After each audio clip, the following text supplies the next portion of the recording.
Hello, and welcome to this Let's Talk Quality webinar series session titled Evidence of Successful Inclusion.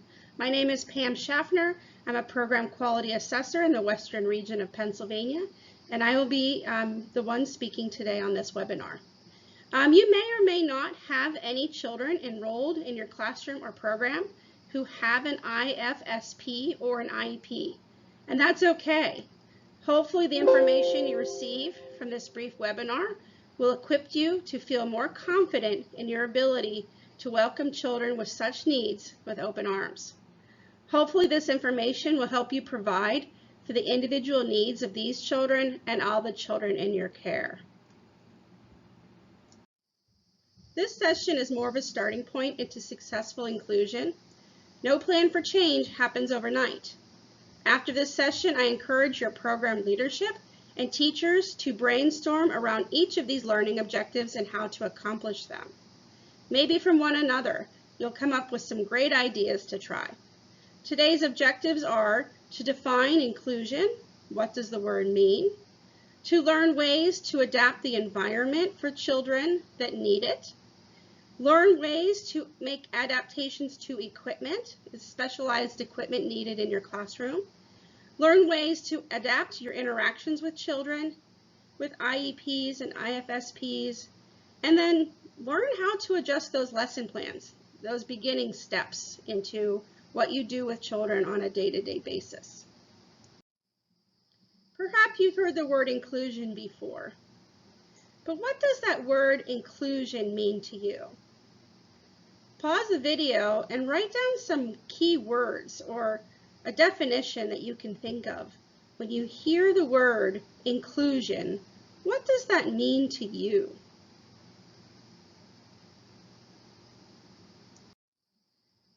Contemplate this definition of inclusion for a moment. It was written by DEC NAEYC. I will pause so you can read it.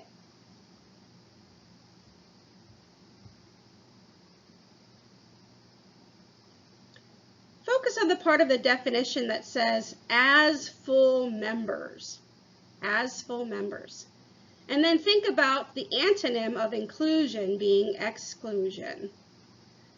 So when we are enrolling children into our program who have an IEP or an IFSP, alongside children who do not have disabilities who are typically developing, this is the first step to inclusion. However, just enrolling them or saying that they may attend isn't enough to really make inclusion work. For a child to be a full member of the classroom community, adaptations are likely needed for the child to experience success in that environment, and those adaptations are going to look different from child to child. Inclusion really is the intersection of teachers meeting the needs of the child with the IEP and getting children to be an active member of the group. Inclusion means including the children in activities and routines.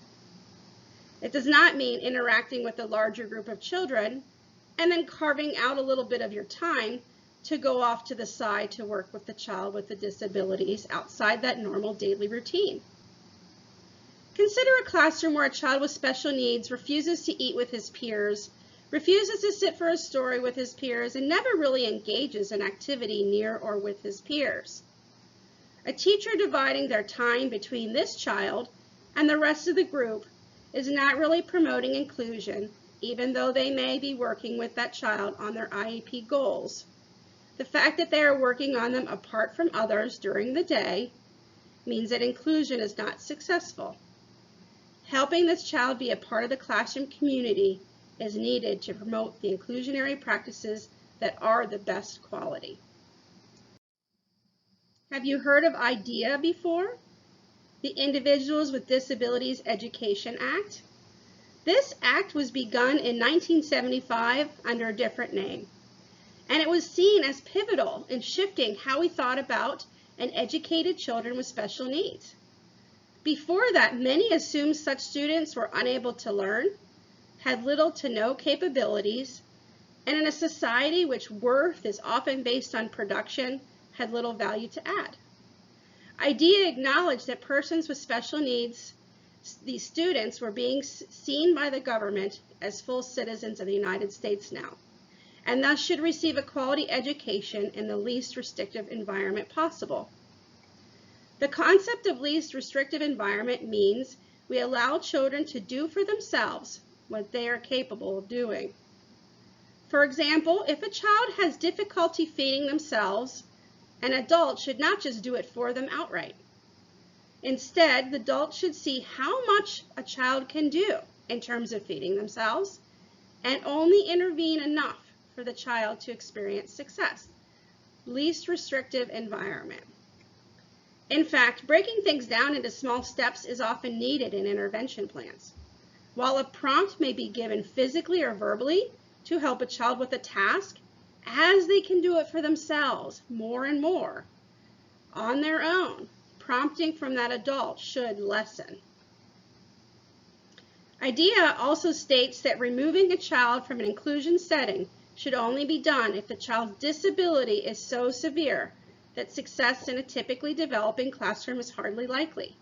We often see programs that are set up and designed just for children with special needs like that. So we as teachers and directors need to really pay attention to how we can adapt our space, our materials, interactions, and lesson plans so children with disabilities are included in the group as active participants and can experience success in learning objectives alongside their peers with a little extra help.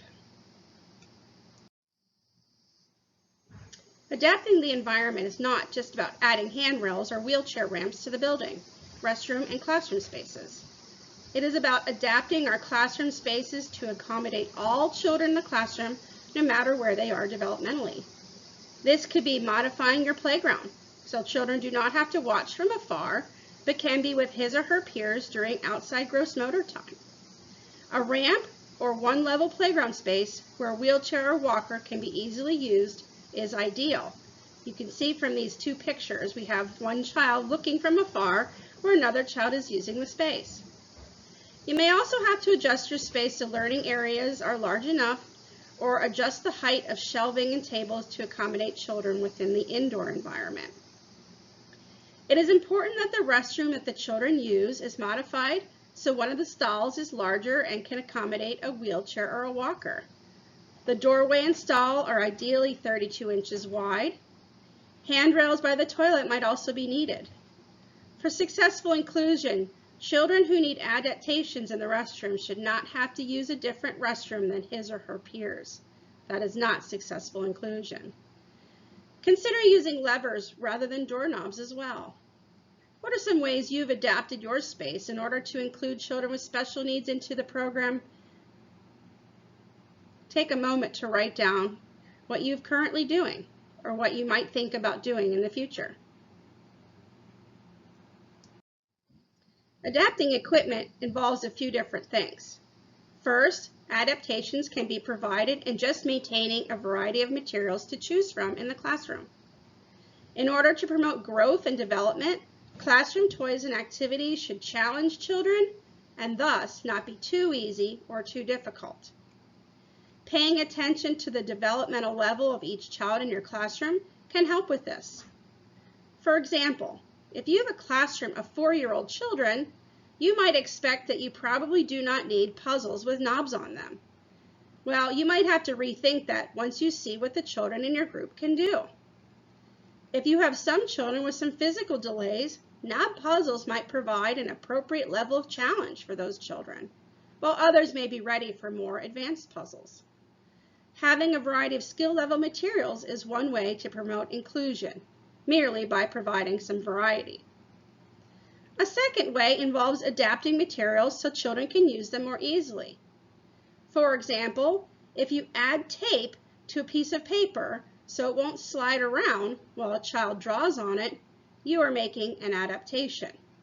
One child may be able to steady their paper, while the simple adaptation of a piece of tape might help another child be involved in the same art activity. Or if turning pages is challenging in a book, try taping popsicle sticks to each page to turn instead. That way all children in the classroom can use that book. The adaptation to that book made this possible. You can also purchase special equipment to help children fully participate in activities and play with their peers. This could be by adding a special chair, special scissors such as the spring open ones, or the ones with the extra holes for the adult's fingers to use as guidance. It could be crayons that are chunkier.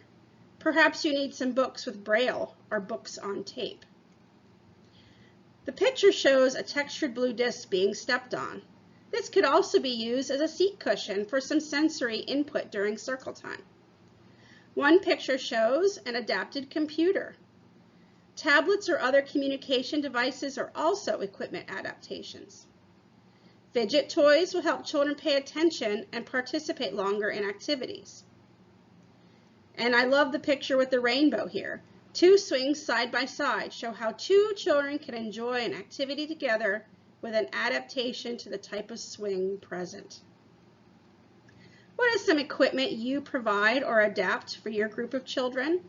Think about what you currently have and maybe gather some ideas of what you'd like to provide in the future.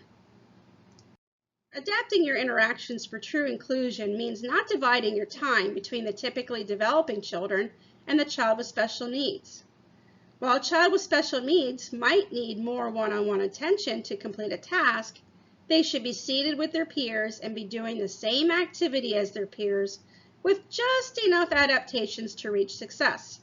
That's what that least restrictive environment means. In the picture above of the child painting, we do not see his friends nearby.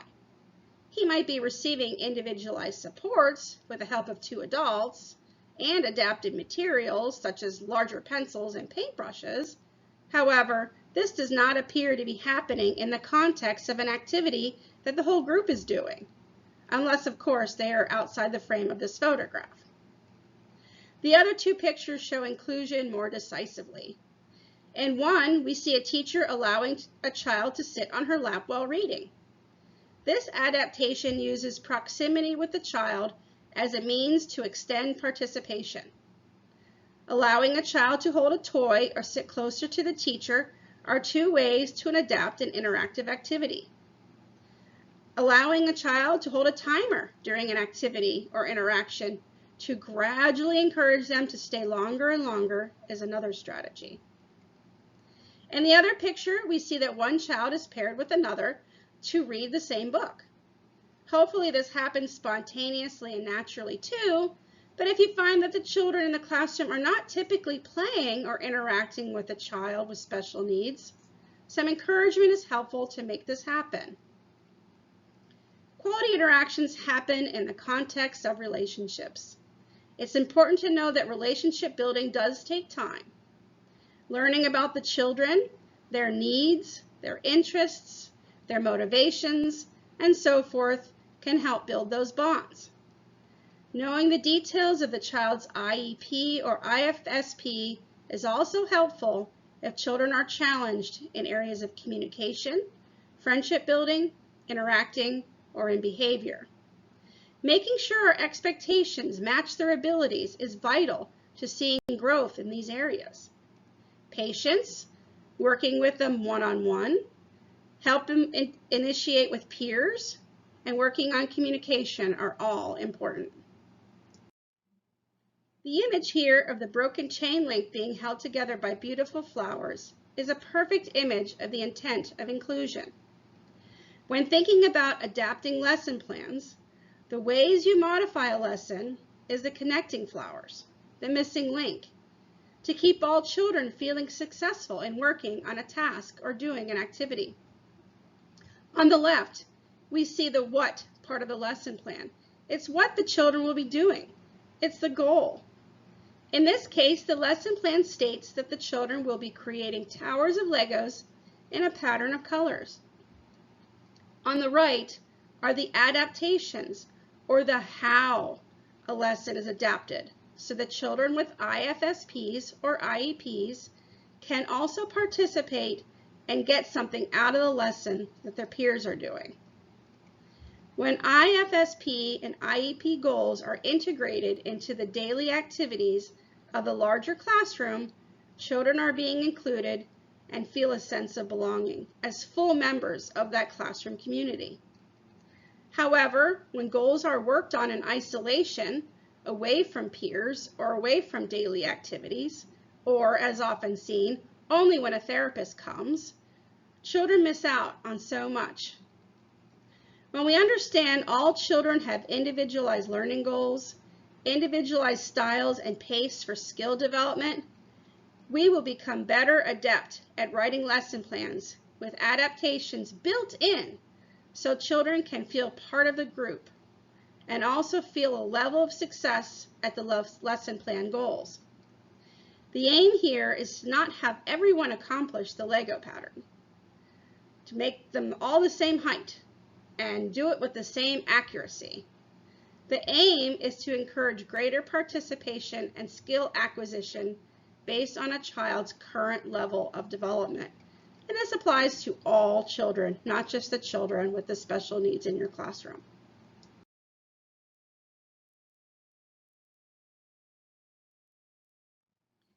The internet has many additional resources on the topic of inclusion.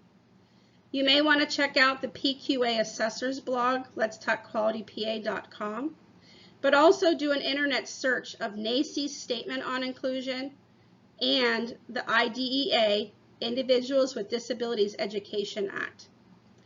You can also read about the history of IDEA in an article that's called A History of Inclusive Education from Fathom Magazine. When you do an internet search, it should come up. In Pennsylvania, one of the program observation instruments that can be used for the internal assessment process is the Inclusive Classroom Profile. There is information about this POI on the Pennsylvania Key website. Pennsylvania also has an announcement on inclusion as well. It's announcement DS-03, Inclusion of All Children in Early Childhood Education Programs in Pennsylvania. The ICP, Inclusive Classroom Profile, was written by Brooks Publishing. So you may want to go to the Brooks Publishing website and find more information about the ICP there. There's also a YouTube video on inclusion that's called What is Inclusion? There's a long web address here that you can type in and view it, but I found that a lot of YouTube videos have some really great snippets of information on inclusion for you to use.